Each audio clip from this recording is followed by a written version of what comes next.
हमारा जो उत्थान का मार्ग है वो अजीब अजीब तरहों से भरा हुआ है, और जिसको कि हम मानने को तैयार नहीं होते कि ये कोई गलत चीज़ हमारे अंदर है। अब सहयोगियों के भी साथ ऐसी बात होती है, नहीं ऐसा नहीं। जैसे अभी शिवरात्रि की पूजा हुई, शिवरात्रि हमने कहा है कि उस दिन शिव जी प्रकट हुए थे संसार में, उन्होंने सदाशिव का स्थान लिया था, बहुत बड़ी चीज़ है। उस दिन आप उत्सव मनाओ, उस दिन कोई बड़े बाहर के दिन है, उसको खूब धूमधाम से मनाया जाए, बजाय इसके सब लोग उपास करके आए। पूजा हुई रात में, करते करते 12 बज गए, 1 बज गया, तब कहीं पूजा खत्म हुई। सबकी शक्लें ऐसी कि जैसे पता नहीं कहाँ से मार पीट करके आए हैं। अरे मैंने कहा क्या हो गया? कहले माँ सवेरे से उपास से थे। काहे, क्यों थे? जब तुम सहयोग में आ गए तब तुम उपास क्यों करते हो? आप जब मना कर दिया तो भी नहीं उपास करेंगे, क्योंकि ये बाप दादाओं से सब लोग उपास करते आए हैं, तो हम भी उपास करें। आपके बाप दादाओं ने अगर कोई गलती करी हो तो उसे क्यों करना?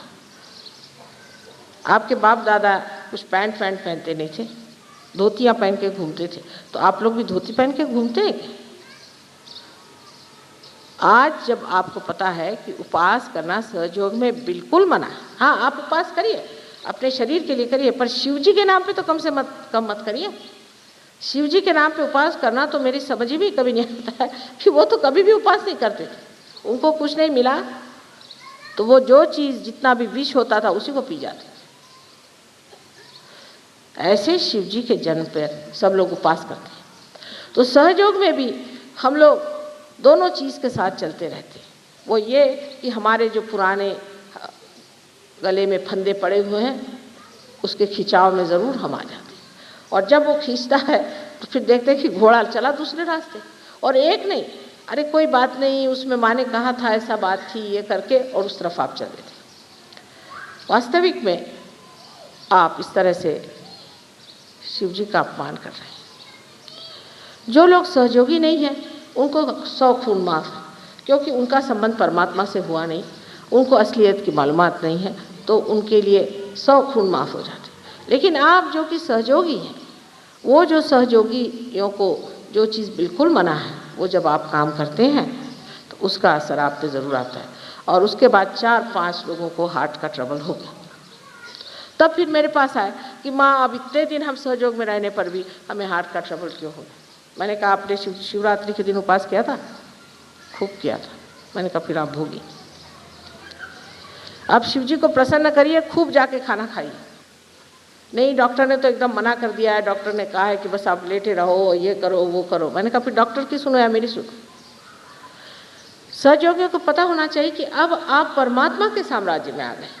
जब आप परमात्मा के साम्राज्य में आ गए तो जो चीज़ें नहीं हैं वहाँ पर वो हम कर नहीं सकते। जो इस देश का नियम है वो इंग्लैंड देश का नहीं है। इसी तरह से उस परमात्मा के देश का जो नियम है उस नियम के अनुसार चलना चाहिए। छोटी छोटी चीज़ों में आप लोग कभी कभी फिसल पड़ते हैं।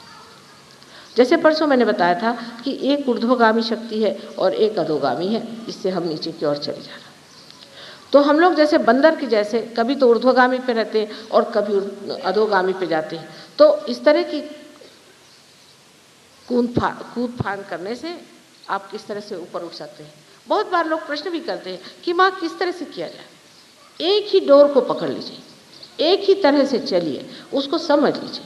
कोई आप उपास करें न करें मुझे तो कोई फ़र्क नहीं पड़ने वाला। ऐसा तो नहीं है कि आप उपास कर रहे हैं उससे कुछ मुझे पैसा मिल जाएगा, या उपास नहीं कर रहे हैं तो कोई हलवाई को पैसा मिल जाएगा। सब चीज़ मिला करके क्या है कि अत्यंत गहरी और सूक्ष्म है, वो उथली चीज़ नहीं है, बड़ी गहरी चीज़ है, और इसका संबंध आपके समझ से है। अगर आपके अंदर शून्यता नहीं हुई तो सहयोग ऐसे तो फैलेगा लेकिन आपको ऊंचा नहीं उठाएगा। ऊंचा उठाने के लिए बहुत ज़रूरी है कि आप इसकी गहराई को पहले समझ लें। आज यहाँ पर अधिकतर सहयोगी हैं, नए लोग कुछ कम हैं। उनसे तो कुछ मैं कह नहीं रही हूँ, क्योंकि उनको कुछ कहने से वो अभी भाग खड़े हो जाएंगे कि ये तो कुछ और ही बात बता रहे हैं, हमको तो ये छोड़ना पड़ेगा, वो छोड़ना पड़ेगा, वो छोड़ना पड़ेगा। अपने आप ही छूट जाता है, अपने आप ही ये चीज़ छूट जाती है। अब वैसे देखा जाए तो बहुत से लोग हैं इनकी अनेक बीमारियां आ जाती हैं, उनको पता भी नहीं चलता और उनको ये भी नहीं समझ में आता कि ये बीमारी आई कैसी, कब आई। पागल खाने में जब चले जाते हैं तब पता होता है कि हम पागल हो गए। उनको पता तो होता ही नहीं आखिर तक कि हम पागल हो गए, पर लोग बाग जानते कि हो गए पागल। वजह ये है कि अगर उनकी जागृति हुई होती तो शुरुआत होते ही लेफ्ट स्वादिष्टान आज्ञा की पकड़ाते ही समझ जाएंगे कि चल रहा हूँ उसी रास्ते पर, मुझे मानसिक व्यथा होने वाली है, फ़ौरन उसको समझ में आ जाएगा और फ़ौरन उसका इलाज वो कर सकता है और ठीक हो सकता है। पर अगर समझ लीजिए उसने इलाज किया ही नहीं और वही रास्ते पे चलता रहा, उधर कोई ध्यान ही नहीं दिया, तो अवश्य है कि आप उसी जगह पहुँचिएगा जहाँ पहुँचना है। पहले तय कर लेना चाहिए कि हमें पहुँचना कहाँ है। हमें पहुँचना है परमात्मा के साम्राज्य। वहाँ जाने के लिए पहले इंसान में आह्लाद होना चाहिए, आनंद आना चाहिए, उत्साह होना चाहिए। मरगिल्ले लोग परमात्मा के साम्राज्य में नहीं जा सकते, उपास्य तो बिल्कुल ही नहीं जा सकते, क्योंकि वहाँ तो खाने पीने की चैन है। अभी किसी माँ को दूध देना हो तो आप उपवास करिए। अगर आपको अपनी माँ को दूध देना है तो आप कहते हैं अच्छा आज मैं खाना नहीं खाऊंगा, हो गया, फिर माँ के लिए तो सारा दिन खराब गया। और यही चीज़ है कि इतनी गलत छोटी सी चीज़ मैंने आज बताई, ऐसी बहुत सी बड़ी बड़ी चीज़ें हैं जिसको लेकर के हम उसमें उलझ जाते हैं, फिर राजनैतिक हो जाते हैं, फिर और किसी इसमें फंस जाते हैं, फिर और किसी इसमें फंस जाते हैं। आप योगी जन हैं, आपके पास असंख्य शक्तियाँ हैं जो कि आप स्वयं उन्हें जागरूक कर सकते हैं और उनको इस्तेमाल कर सकते हैं।